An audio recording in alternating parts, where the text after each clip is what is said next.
In the 5 years of van life, there has been one thing that has eluded me the whole time, and that is air conditioning. As you can see there, we're gonna be talking about the OutEquip Pro. A couple quick hits, highlights if you will, is that it can be mounted on the roof or on your wall, just like you see here. There is no plumbing. It's not like a mini split. There is no refrigerant to install. It's already pre-installed. It is 12 volt, incredibly efficient. It is super quiet. Number 3 is going to be ease of installation. Much easier than installing a mini split. As you can see, you just cut a hole and then you power it up, and that is it. Also, it is a heater as well. Yes, it is a resistive heater. It's not an actual heat pump, but it works in a pinch. So as usual, I came to my buddy Eric's house to do the install. Full disclaimer, OutEquip did send me this unit for my honest review, but they have no copyright approval and are seeing this review at the same time you are. This is literally the mounting bracket, but we want it to come right here inside. Is kind of give us just an idea. It's at 6.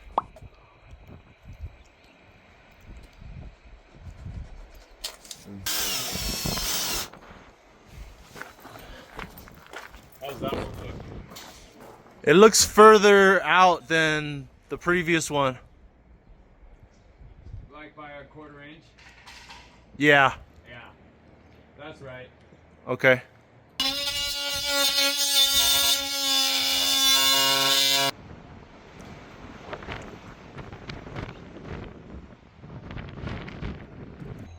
Now, if I actually get air conditioning in here, it's going to be the final frontier.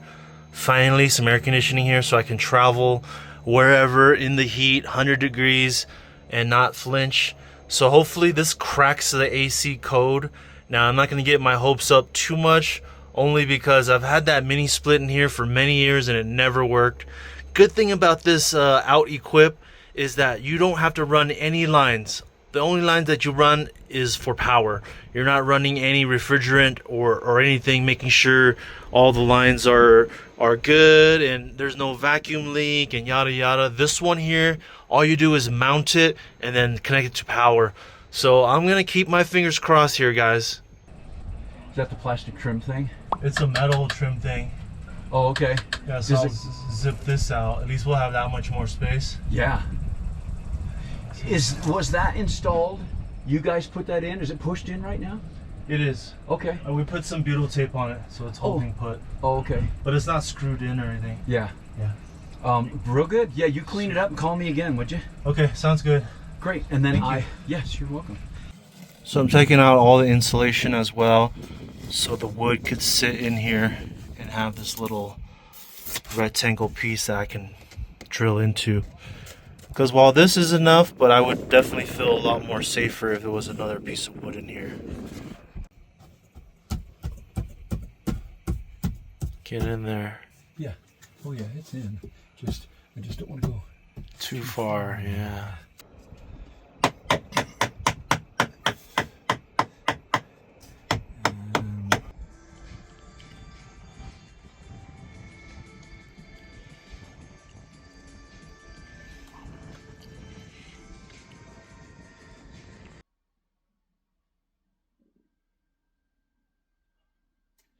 So if you read here, it says cut main wall opening for the AC unit and drill 6 mounting holes. 6 mounting holes. But if you look at the actual bracket, there really is only 4. Now I found out why I came with another set of bolts that are shorter for this exact reason. I used the longer ones and now I'm gonna have to cut these shorter to get this face and fascia to fit. So if your wall, there's some certain measurements, you might be better off just using the shorter bolts for this. Now I'm gonna have to cut these off. And so here are where those bolts will go into. 1, 2, 3, 4. Again, the instructions say 6, but there's nothing else to mount to. So that's a little bit frustrating that the instructions don't match up with the actual product. But we're gonna go with 4. I feel like that's plenty strong to hold this 40-some pounds air conditioner.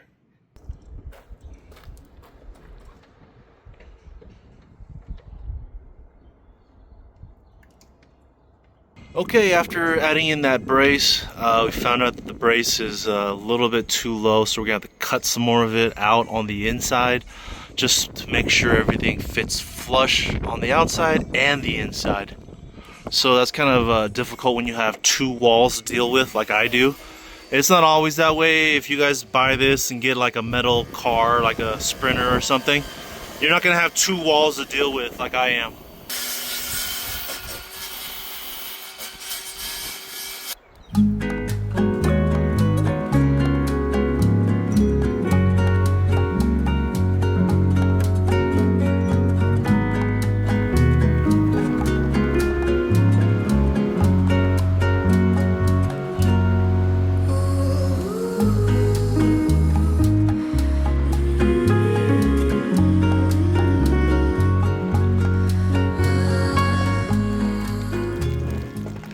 We're getting some hail.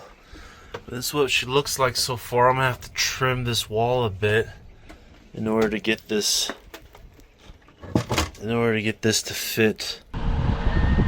Yo, check this out. Decided to do the after traffic Drive? rush hour. Oh yeah. Not rush hour. Check this out, dude. It's working? Up here. It's working. It's not super cold, but it's working. I mean, I just turned it on. Oh yeah, it'll get cold. Yeah. My man. Dude. Wait a second. How long has it been since it was laying down and then you turned it on? At least a couple hours? Yeah. Okay. Yeah. It's been up at least a couple hours? It's been up since 1:30. Oh yeah, dude. Man, it's is that thing even spinning yet? Oh yeah, it's hitting hot air, dude. Feel it. Oh yeah, but it's pretty quiet. Yeah. That's nice, man. That is nice. And it's got the stickies on there? Yeah. It's not even that loud, dude. Yeah, sorry I couldn't help that much, but fuck yeah. No, you're good. We got power, baby. And it's working. Yeah, let's go! Hell yeah, dude. Yeah, dude. So it's been roughly 24 hours with the air conditioner unit. I don't think normies understand the significance of having air conditioner inside a moving vehicle like this that's actually efficient. I am running my solar panels up top. I have two that are 350 each, so 700 watts, and this thing is barely even touching this. I am canceling out the usage power of this and also adding about 200 watts of solar into my battery banks when the sun is really nice and bright and there's no clouds or anything. So it was great. I slept like a baby. Actually, why do people even say that? Babies sleep like shit. I slept like a bear in hibernation. It was amazing. Once it got hot really quick here in Boulder. We're at roughly 6,000 feet elevation. So right currently it's 95 degrees. As you can see here in Boulder, it's 94 degrees. And there is no clouds or anything, so the sun is super intense. Now, right around 10 o'clock, I turn this on. It's on eco mode currently. So eco mode sets it at 78 degrees and you can adjust your fan speed. But I just keep it on low and it's been nice in here. Of course, it really helps if your bus, your van, your car, or whatever is insulated, so it can trap some of that cold air in here and keep it longer.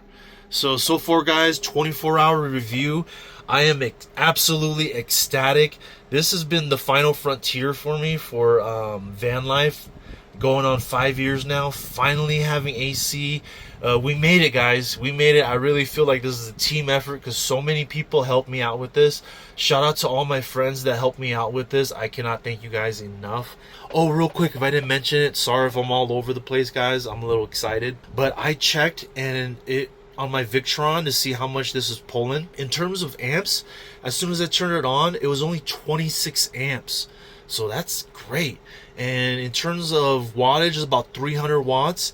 But I can't tell because I also have a refrigerator that's on, and then another refrigerator that's down here.